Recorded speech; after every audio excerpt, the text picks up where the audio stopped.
What's going on, everybody? This is MDENT313, and I'm back at y'all with another one. Listen, shout out to Roy Jones Jr. Y'all must have forgot. The legend, the none other than Mr. Untouchable himself. For a decade, he was an absolute problem in the boxing world. Had one of the best resumes ever in boxing. Well, he did an interview with Fight Hype, and he pretty much called Canelo out. And I was highly surprised. Shout out to Roy Jones Jr., right? And he was 1,000% correct. What he ultimately said was, listen, as long as Terence Crawford keep moving up in weight, he'll be fine. The only way he really see Terence Crawford losing is if he moved down in weight, because that weakens you and that depletes you. And they got on a conversation about Terence Crawford versus Canelo, and Roy Jones Jr. said, well, why not?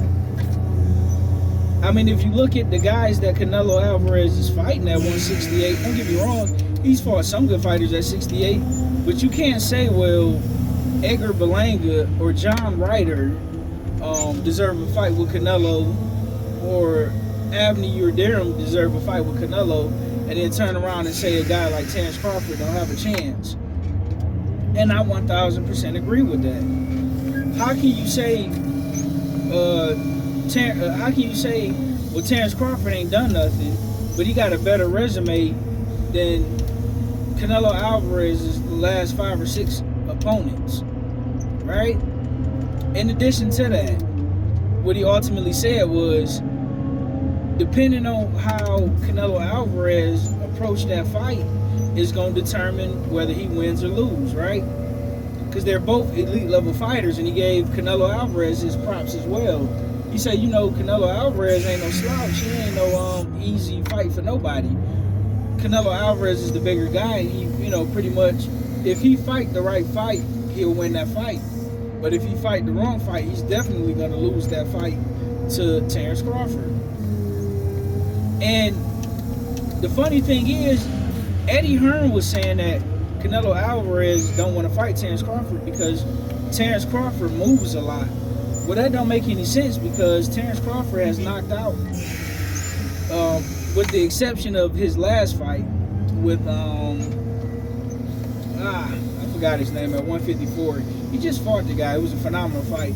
But with the exception of his first fight at 154, Terence Crawford knocked out everybody at welterweight. So he was on like a 11 or 12 fight knockout streak. And then he had a good fight with what is that gentleman's name? I forgot. I'm sorry. But when he talked about the guy that Terence Crawford fight, he gave him a lot of credit. He's from Kazakhstan, from where Triple G's at. The guy has over 300 amateur fights. He had a phenomenal amateur pedigree. Great boxer, great skills, physically strong, extremely disciplined, good jab, nice counter puncher, power in both hands. And, even though Terence Crawford won that fight, I didn't think it was as close as people made it seem. I had it more 8-4-ish. Maybe 9-3, 8-4, but it was a good, solid fight, right? And it goes to show you the level of skill that guy had, right? And Terence Crawford alluded to that. Him and his team, they kept saying he was extremely patient, he was big, he was strong, he was sharp, he was accurate. But that's to be expected when you have a lot of amateur fights and you're a world champion in 10 fights. You can't turn around and say, well, this guy hasn't fought nobody, but then turn around and praise a guy like Lomachenko for winning a world title in his 3rd professional fight because he had so many amateur fights. You get what I'm saying? So I completely agree with Roy Jones. I personally think when Canelo Alvarez look at Terence Crawford, he's looking at Terence Crawford as a Floyd Mayweather level fighter, where he has phenomenal defense, can punch with both hands, he's extremely quick, great reflexes, great jab, can fight on the inside, can fight on the outside, can fight in the phone booth, can hurt you, can outbox you, he can get on his toes if need be. but he also can stand in the phone booth with you, right? He can fight at mid-range. It's literally nothing that Terence Crawford can't do. He can fight, he can switch stances, fight orthodox, fight southpaw, and I don't care what nobody say. I think that worries Canelo Alvarez. Do that mean that Terence Crawford to go out there and beat him? Who knows? You know, you would never know until we see the fight. And my thing is, I know Canelo Alvarez is extremely rich and accomplished, just like Terence Crawford is extremely accomplished. But why not test yourself and make a lot of money doing so? Right? I mean, you had the advantage being a bigger fighter. But then again, Canelo Alvarez was also the bigger fighter against Floyd Mayweather, and that didn't help him one bit. But what I will say is this.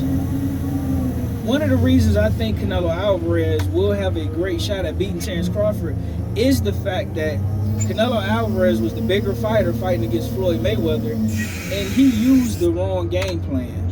Canelo Alvarez tried to go in there and outbox Floyd Mayweather, and you're not going to outbox a pure outboxer. And that's why Canelo Alvarez got schooled and he looked like easy work in there. He would have had much better success going in there trying to walk Floyd Mayweather down and kind of throwing caution to the wind in spots, not the whole fight, but in spots, and working the body, just touching him, and, you know, trying to keep him in the corner and try to cut the ring off. And I think that lesson that he learned against Floyd Mayweather, he could use that to his advantage in the Terence Crawford fight. And I completely agree. And that's why I believe Roy Jones said what he said to that interviewer when he talked about, well, if Canelo Alvarez go in there and fight the right fight. But if you look at how Canelo Alvarez has been fighting since he went up to 160, then 168, and 175, Canelo Alvarez has been a lot more stationary, and he's been hurting guys and getting a lot of guys out of there. And I think that's the right approach to have when you're fighting a smaller guy who's quicker than you, who's faster than you, who has just the same level of reach as you, and you're not going to beat them with speed. But you can time them, you can counter them, and you can hurt them. In this fight, Terence Crawford, he cannot afford to make too many mistakes against Canelo Alvarez being a smaller guy. I think this is a wonderful fight. I think it's an all-time great fight. I think it's a legacy fight for both guys. Regardless to who wins, I think whoever wins deserves all the credit in the world, whether it's Canelo Alvarez, whether it's Terence Crawford, no excuses. And let's see who come out on top, man. I would love to see it. I would pay for it. But let me know who you guys think in the comment section. Do you agree with Roy Jones Jr. and the fact that Canelo Alvarez should fight Terence Crawford? And that if Canelo Alvarez used the right approach and the right game plan, he can be tremendously successful against Terence Crawford? As well as if he come in there with the wrong game plan, he'll be unsuccessful against Terence Crawford? Or do you believe that Canelo Alvarez pretty much is going to beat Terence Crawford regardless to whatever's going on? Let me know what you guys think in the comment section. Like, share, and subscribe.